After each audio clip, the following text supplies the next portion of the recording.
जागरूकता की पहली क्लास में आप सबका स्वागत है। मैं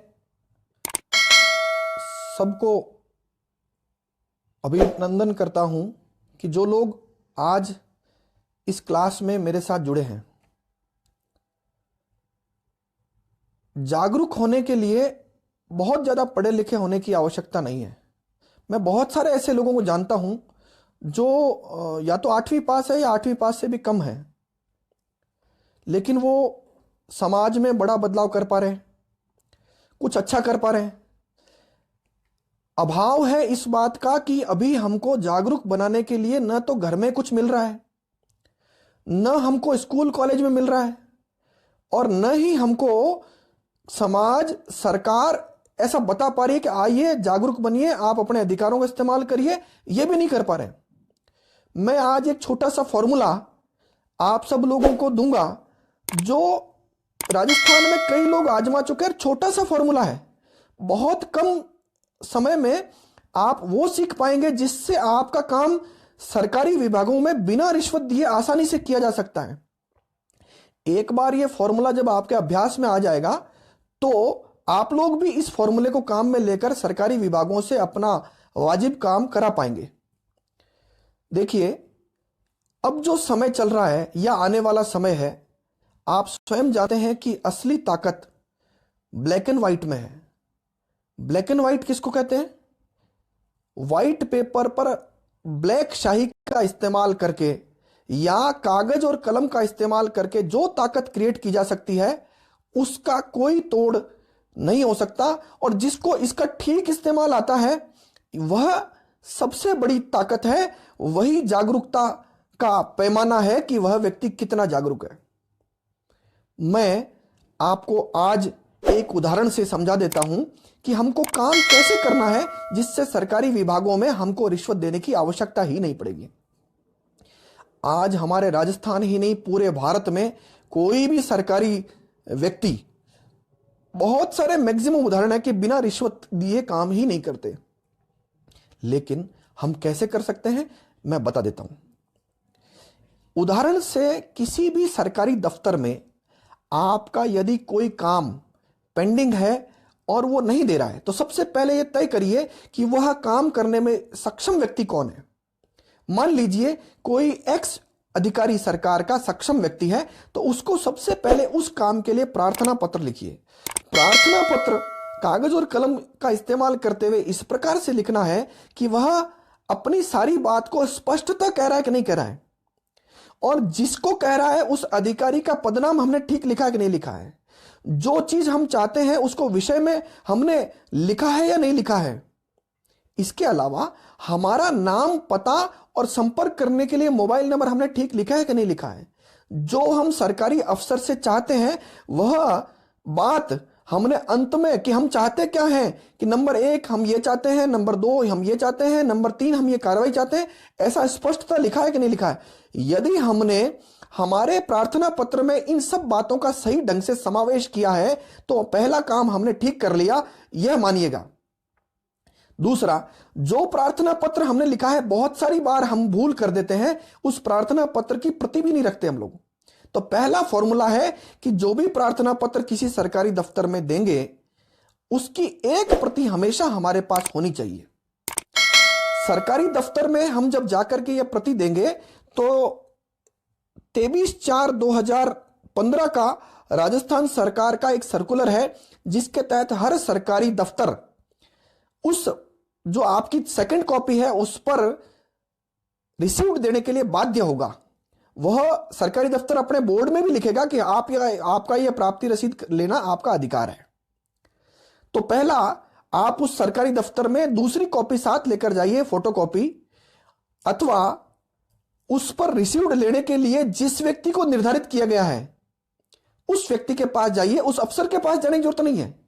यदि जाना चाहें तो 3 कॉपी ले जाइए, एक कॉपी अफसर को, दूसरी कॉपी प्राप्ति जहां पर दी जाती है वहां पर, और तीसरी कॉपी अपनी।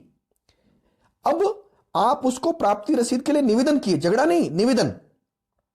मान लीजिए कि वो आपको प्राप्ति रसीद नहीं देता। कई पुलिस थानों में, कहीं ऐसी जगह हैं जहां पर ये लोग नहीं देते बदमाशी से, हालांकि अपना अधिकार लेकर नहीं देते, तो वहां झगड़ा करने की आवश्यकता नहीं है। आप वापस आइए और किसी भी डाक विभाग के पोस्ट ऑफिस में वही पत्र लिफाफे में डालकर स्पीड पोस्ट करा दीजिए। यदि स्पीड पोस्ट उस सरकारी दफ्तर ने या सरकारी अफसर ने लेने से इनकार किया तो यह कानून में अपराध की श्रेणी में आएगा 166 217 का, जिसको भी हमने आजमाया हुआ है। कई बार एक दो ऐसे मामले मेरे ध्यान में है जिसमें ये स्पीड पोस्ट लेने से इनकार किया था। आज वो उस मुकदमे को भोग रहे हैं, तारीखों पर जाना पड़ रहा है और उनको आने वाले समय में सजा भी हो सकती है। तो यदि ऐसा लेने से इनकार लिखकर आता है तो आप ये कार्रवाई कर सकते हैं। लेकिन अगर ले वो जो लेना ही पड़ेगा उसको स्पीड पोस्ट, तो लेने के बाद अब आप क्या कर सकते हैं, एक निश्चित अवधि 2-4 दिन 5 दिन जितना भी उस काम को करने में उनको लगता है वो अवधि उनको टाइम दीजिए। और टाइम देने के बाद अब आप क्या कर सकते हैं, एक सूचना के अधिकार के तहत 10 रुपए शुल्क के साथ सूचना मांगिए। क्या सूचना मांगेंगे? सूचना यह मांगेंगे कि मैंने दिनांक इतनी तारीख को इस विषय में इस अधिकारी को यह पत्र लिखा था, उस पत्र के संबंध में निम्न सूचनाएं मुझे दीजिए। क्या देंगे? नंबर 1 ऐसे लिखिए, नंबर 1 मैंने जो पत्र दिया उस पत्र की प्रति। नंबर 2 उस पत्र को आपके सरकारी विभाग ने जिस दस्तावेज आवक जावक रजिस्टर पर इंदराज किया उसकी प्रति। तीसरा, मेरे पत्र पर आपने यदि कोई नोटशीट चलाई हो तो उसकी प्रति। मेरे पत्र पर आप द्वारा जितनी भी कार्रवाई की गई है, चौथा बिंदु यह है, उस कार्रवाई की समस्त पत्रावली की प्रति। मेरे पत्र पर बनाई गई पत्रावली के फाइल कवर की, ऊपर और नीचे के फाइल कवर की प्रति। इसके अलावा मेरे पत्र पर आप द्वारा किसी भी सरकारी विभाग अथवा व्यक्ति से किया गया पत्राचार, तो आपसी पत्राचार जो किया गया उसकी प्रति। मेरे पत्र पर कार्रवाई करने वाले अधिकारी का पदनाम, मेरे पत्र पर कार्रवाई नहीं करने वाले जिम्मेदार अधिकारी का नाम और पदनाम, मेरे पत्र पर कार्रवाई जिस नियम के तहत नहीं की गई उस नियम की प्रति। इस प्रकार से एक छोटी सी आरटीआई आप बना करके उस विभाग से सूचना के अधिकार में मांगिए। आप मेरा विश्वास कीजिए, मैं आपको विश्वास दिलाता हूं जिम्मेदारी से, ऐसी अगर सूचना आपने मांगी और सूचना मांगने पर आपके 60 से 70% काम तो हो जाएंगे। हो गया छोटा सा फॉर्मूला। अब जो मामला बचता है कि मान लो 30% फिर भी ढीठ लोग हैं जो रिश्वत के बिना नहीं कर रहे, तो उनका फॉर्मूला यह है, जो अधिकारी जिस विभाग का उस काम को नहीं कर रहा है वो क्या काम करता है, कितना सरकार का बजट इस्तेमाल करता है, उस बजट से संबंधित आप 100 सूचनाएं, दोबारा बोल देता हूं, 100 एप्लीकेशन आरटीआई में लगाइए और जानिए उस अफसर के बारे में, उस विभाग के बारे में कि वो लोग ठीक काम करते हैं कि नहीं करते हैं। वो जो डीजल गाड़ी में इस्तेमाल करते हैं, वो जो ड्राइवर का पैसा खर्च करते हैं, वो जो सरकारी गाड़ी का इस्तेमाल करते हैं, वो लॉगबुक ठीक भरी कि नहीं भरी। कुल मिलाकर के उस विभाग और उस अफसर के बारे में 100 सूचनाएं लगाकर जानिए। देखिए, मैं दूसरे फैक्ट के रूप में जिम्मेदारी से कहता हूं, आपके 90 से 95% काम इस सेकंड फॉर्मूले से हो जाएंगे। अब आता है कि 5% फिर भी ऐसे भ्रष्टाचारी ढीठ अफसर हैं, ढीठ सरकारी कर्मचारी हैं जो शायद उसके बावजूद भी नहीं करें। तब क्या फॉर्मूला है? उन 5% भ्रष्टाचारियों को ठीक करने के लिए अब आप वो रिश्वत मांगते तो उनको रिश्वत ऑफर करिए, और रिश्वत ऑफर करके एंटी करप्शन ब्यूरो और सेंट्रल ब्यूरो ऑफ इन्वेस्टिगेशन।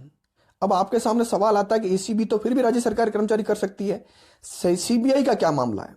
देखिए, कर्मचारी सरकारी होना चाहिए, चाहे वो सेंटर का हो चाहे राज्य का हो।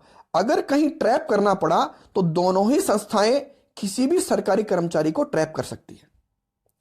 तो हमको उन 5% को ठीक करने के लिए हमको यह फॉर्मूला इस्तेमाल करना चाहिए कि भैया तुम जब नहीं मान रहे हो तो उनको रिश्वत ऑफर करके, कलर लगा करके नोटों को, और उन सरकारी अधिकारी, महाभ्रष्ट जो अधिकारी हैं जो 5% फिर भी नहीं मान रहे हैं, उनको इस्तेमाल कर सकते हैं। आप विश्वास करिए, इतना जब आप कर लेंगे तो आपके जो सही काम है इस राजस्थान या भारत में शायद ही कोई सरकारी कर्मचारी बचेगा जो नहीं करेगा।